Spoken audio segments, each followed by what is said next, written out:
நீங்கள் பார்த்துக் கொண்டிருப்பது தமிழ்நாடு முக்கிய செய்திகள். வணக்கம். திருவள்ளூரில் குழந்தையின் காலை கவ்விய நாய்.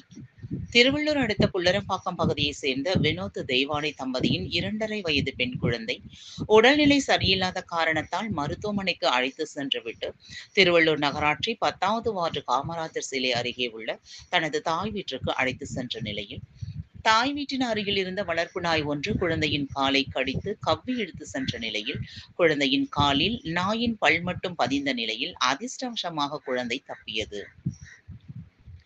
திருவள்ளூர் நகராட்சியில் 2.5 வயது பெண் குழந்தையை வளர்ப்பு நாய் ஒன்று கடித்து கவ்வி இழுத்து செல்வதும் பின்னர் குழந்தையின் தாய் தெய்வானை குழந்தையை காப்பாற்றுவது போன்ற கண்காணிப்பு கேமரா பதிவுகள் தற்போது திருவள்ளூர் பகுதியில் வைரலாகி பெரும் அதிர்ச்சியை ஏற்படுத்தியுள்ளது.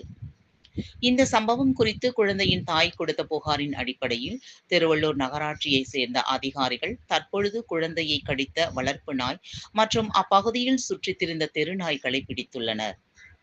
இதனை அடுத்து நகராட்சி முழுவதும் சுற்றித் திரியும் தெரு நாய்களை உடனடியாக பிடிக்க வேண்டும் என்ற கோரிக்கையும் தற்பொழுது எழுந்துள்ளது.